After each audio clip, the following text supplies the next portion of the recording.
What's up, and welcome to another edition of the Cover 2 Recap. I'm BruinSportsport.com publisher Edward Lewis. As always, this is Ryan Karchi, the UCLA beat writer for the OC Register. We're here tonight at UCLA, where it just wrapped up its 12th day of spring ball. Ryan, only a couple more to go, but if tonight is any indication of the rest of the three, this might not be a very fun week for us. Jim Mora said tonight that they're taking it a little bit easier this week as they prepare for a spring game. They're trying to stay healthy and get healthy in order to put on a show for fans. What's your take on the spring game Saturday and basically taking a week off of spring ball in order to have a spring game? Well, I think spring we get a little bit too into injuries and that sort of thing. Preserving people in one way. I guess that's one way you can look at it. The other way is that I think it's important that they put on a show with a spring game like this. Last year, Jim Mora kind of admitted that it ran too long, and we were both there. I mean, that was not very compelling. If I was a fan there, I would have been disappointed. So I understand. I think it's important that they actually put on a real game, show people kind of what they want in this sort of setting. I think by this point in the spring, you're kind of getting to a point where you're not necessarily going to get as many returns from having intense practice as you would have at the start of spring. Guys are getting a little bit worn down. Obviously, the attrition is kind of affected, especially the offensive line, where John Lopez is kind of the one missing piece from them having two offensive lines to run in a spring game. But at this point, I think it's probably good that they take a few days off, but it's not necessarily good for us in terms of big storylines going forward. It's kind of a double-edged sword because you only get 15 spring practices a year, and they're not necessarily taking them off. I mean, tonight they did practice, but it was a very half-speed, very walk-through-ish kind of day. To waste 2 or 3 or even 4 of those in order to have a spring game is kind of iffy. But then you also get in this arms race of spring games. I mean, you're talking at Auburn had 70K, Texas has 80K, Alabama 80K. Now all these games are on the Pac-12 networks. We heard about USC getting criticized for their spring game, ASU getting criticized. All these things have become a spectacle and a recruiting event. You have to put on a show now in order to have a successful kind of momentum going into the spring recruiting season. And they made it very clear they want it to be an event. I mean, they're putting it at the StubHub Center.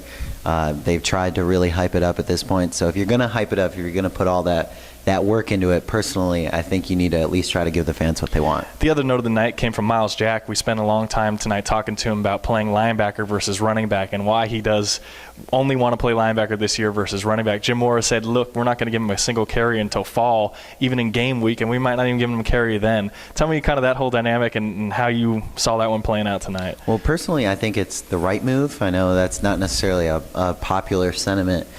Just keeping a linebacker, because obviously he was great. He has that freakish athleticism that made him very good at running back in short spurts. But Jim Mora called him a package player, and I think that's kind of how they see him going forward. My one complaint, my one question would be, obviously it got to a point last year where teams were game planning for him, where towards the end of the season, what he did in the first few games that he played at running back, he didn't necessarily do against obviously some better teams, but still he wasn't necessarily as effective. So my question would be, if you're actually going to use them, maybe spend some more time on trying to make a better or different package, which it makes sense that they're not going to use him during the spring. I think letting him develop at linebacker is very important, given you don't have Anthony Barr anymore. You need him to kind of take that step forward at that position. So I think that's the right move. But the fact that they're not going to give him any carries in fall camp, which Jim Mora said very confidently, I don't know. I think if you plan on keeping him as a package player, then you need to do that. But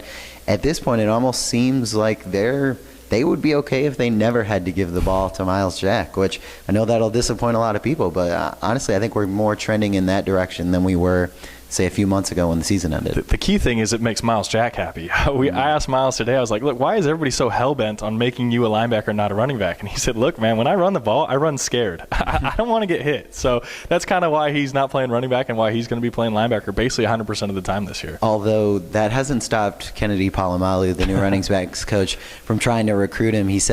Myles said today that he was sitting watching punt coverage with a ball in his hand, and Palomalu came over to him. He's like, hey, anytime you want to switch, you let me know. He said he was going to bring Maurice Jones-Drew, former UCLA running back, to the spring game to try to give him a little inspiration for changing over to running back. So Kennedy has not given up yet, but at this point, I think we can. I don't think we're going to see an increased role for Miles Jack at running back. Now, tonight's practice was a light one, yet there was still a little bit of 7-on-7, still a little stuff we could evaluate. Tell me your top performer from tonight. Well, I thought this guy's had a great spring just all around, given what we'd seen from him last fall. But Jerry Neuheisel, I know Jim Morris said that he kind of caught his eye the last time we had talked to him about him, and he caught my eye today, and he's caught my eye all spring. He looks a lot more confident in the pocket. He's still not necessarily going to ever be the kind of quarterback who can make great reads down the field, hit his third read, that sort of quarterback. But at this point, he's really developing into a solid backup, and I think it's a no-brainer that he's number 2 on the depth chart at this point. Maybe that changes in the fall. But at this point, he's looked confident. He's been solid all spring. I haven't seen him, make any boneheaded passes. Or I even saw him hit a few deep balls today that were pretty impressive. So he has definitely stood out in terms of my initial expectations for him. My top performer tonight was a top performer we've been harping on again in this Cover 2 recap, seems like all month long. Fabian Moreau had another pass breakup tonight, had another good defense on a ball thrown to Kenny Walker. I mean, the guy has just been phenomenal, looking like Deion Sanders a little bit out here. Whoa. I mean, hey, I didn't call him a future first-round pick like Jim Moore, but no, he's been great out here. I know, again, it was a 7-on-7 kind of deal tonight, but he looked fantastic once again tonight. Mm-hmm. That'll wrap up our coverage from UCLA's 12th day of spring ball. As always, you can follow Ryan's coverage of UCLA on Twitter at Ryan_Karchi and at OCRegister.com. As always, you can follow me on Twitter at EdwardLewisBSR and at BruinSportsport.com. Until the next time, thanks for tuning in to the Cover 2 Recap.